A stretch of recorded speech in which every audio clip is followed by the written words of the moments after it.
దేశభక్తి స్ఫూర్తితో 80వ స్వతంత్ర దినోత్సవ వేడుకలు తిరుపతి ఆగస్టు 15 మన తిరుపతి ప్రెస్ క్లబ్లో 80వ స్వతంత్ర దినోత్సవ వేడుకలు ఘనంగా నిర్వహించారు. ఐఏఎంఏ మాజీ అధ్యక్షులు డాక్టర్ జనార్దన్, డాక్టర్ రెడ్డప్ప, ప్రకృతి వ్యవసాయ నిపుణుడు దామోదర్ నాయుడు జాతీయ జెండాను ఆవిష్కరించి జాతీయ గీతాన్ని ఆలపించారు. ఈ సందర్భంగా దేశ స్వతంత్ర సమరయోధులకు నివాళులర్పిస్తూ దేశ అభివృద్ధి, ప్రజాస్వామ్య పరిరక్షణలో ప్రతి ఒక్కరూ బాధ్యతగా పనిచేయాలని పిలుపునిచ్చారు. కార్యక్రమంలో ప్రెస్ క్లబ్ ఫౌండర్ తపసి మురళీరెడ్డి, అధ్యక్షులు గొడ్డిండ్ల వెంకటేశ్వర్లు, ఉపాధ్యక్షులు పొన్నా రవికుమార్, సభ్యులు పాల్గొన్నారు. మా వల్ల మీరు ఎంత ఉపయోగిస్తారు ప్రశ్న ఏం చెప్పేసి అని అన్నీ సమతుల్యంగా బ్యాలెన్స్ చేద్దామని చెప్పేసి అని ఈరోజు యాక్చువల్గా మనం ఒక నెల ముందే అనుకున్నాము. అయితే సార్ వాళ్ళు రావడం చాలా గర్వంగా ఉంది మాకైతే ఈరోజు. సార్ మీరు ఇప్పుడు మన వెంకటేశ్వర గారు మాట్లాడుతూ అందరికీ 80వ సంవత్సర శుభాకాంక్షలు.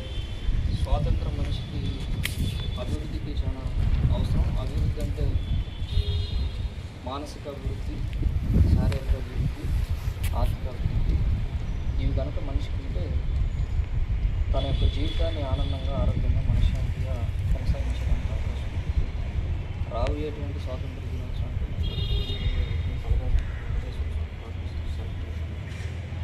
ఇప్పుడు మన తపసి మురళీరెడ్డి గారు ఫౌండర్ మాట్లాడారు. ఈ దేశ స్వాతంత్రం కోసం ప్రతి ఒక్క పౌరుడు, ప్రతి ఒక్క పౌరురాలు, ప్రతి ఒక్కరు కష్టపడి దేశ స్వాతంత్రం ఎంతో కష్టపడి మన భారతదేశం తీసుకుంటారు. ఆ పరిస్థితి కూడా ఇప్పుడు కూడా ఉంది. దీనివల్ల మన పరిస్థితుల్లో చిన్న చిన్న విషయాలు ఎక్కువ చెప్పాలి. చిన్న కూడా ఉన్నటువంటి నగరాలు, చిన్న ట్రాఫిక్ తీసుకోవాలి. నిన్న రాత్రి కూడా ఒక చిన్న సంఘటన. మన దేశాన్ని మనం కాపాడే దిశగా మనం తీసుకెళ్ళాలి. దానికి మన తిరుపతి ప్రెస్లకు సార్ మన ముఖ్య అతిథి జనార్దన్ సార్ మాట్లాడారు. మిత్రులందరికీ స్వాతంత్ర దినోత్సవ శుభాకాంక్షలు. అర్ధరాత్రి స్వాతంత్ర్యం మనకు వచ్చినప్పటికీ ఇంకా కూడా తెల్లారకనే ఉంది. ఈ స్వాతంత్ర ఫలాలు అనేది సామాన్య ప్రజానికానికన్నా కూడా ఇంకా రాజకీయ నాయకులుగా అయితే కావచ్చు, బ్యూరోక్రాట్లుగా అయితే కావచ్చు, వాళ్ళ చేతుల్లోనే ఈరోజు ఉంది. ఎందుకంటే నేను ఒక సామాన్యుడిగా కన్నా కూడా ప్రెస్లో మీకు ఇవన్నీ కూడా బాగా తెలుసు.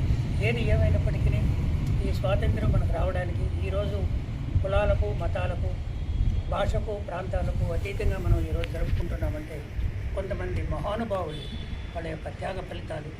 ఈ సందర్భంగా వాళ్ళందరినీ మహాత్మా గాంధీ కావచ్చు, జవహర్లాల్ నెహ్రూ కావచ్చు, అదేవిధంగా బాలగంగాధర్ తిలక్, అల్లూరి సీతారామరాజు, మన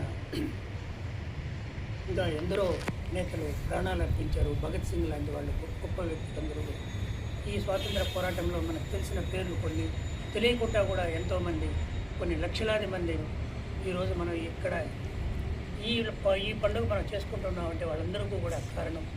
అట్లా ఈ స్వాతంత్ర పోరాటంలో ప్రత్యక్షంగా కానీ పరోక్షంగా కానీ సహకరించి ప్రాణాలు అర్పించి త్యాగాలు చేసినటువంటి వాళ్ళ కుటుంబాలందరూ కూడా చల్లగా ఈ ఏడుకొండల స్వామి దీవెనలతో వాళ్ళందరూ కూడా బాగుండాలని మనందరం కూడా కోరుకుంటాం.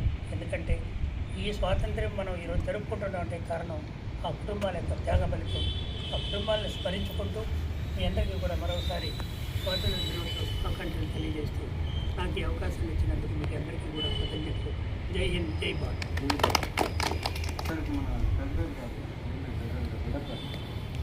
అందరికీ 80వ స్వాతంత్ర దినోత్సవ శుభాకాంక్షలు. ఈరోజు మనం దేశం అంటే మట్టి కాదు, దేశం అంటే మనుషులు అని మన రాష్ట్ర కాబట్టి అలాగే మనం స్వాతంత్రం వచ్చినప్పటి నుంచి చూసినట్టయితే అన్ని రంగాల్లోనూ, విద్యలోను, వైద్యంలోను, మనం క్రీడా రంగంలోనూ, ఆల్మోస్ట్ ప్రతి రంగంలోనూ ఎంతో పురోభివృద్ధి ఉంది. ప్రపంచ దేశాలకే ఆదర్శంగా ఉన్నాం ప్రజలు ఉన్నటువంటి మన భారతదేశం. సాంప్రదాయాల్లో కానీ, చదువులో కానీ అన్ని రకాలుగా.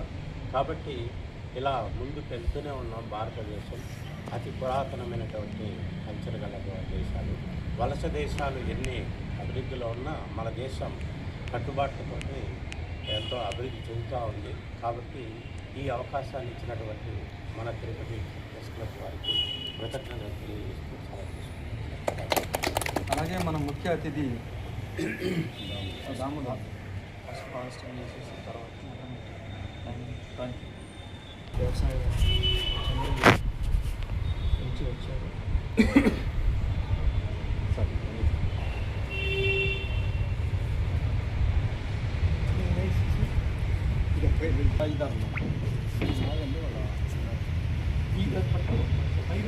भारत माता की भारत माता की भारत माता की ఉండయా బాబు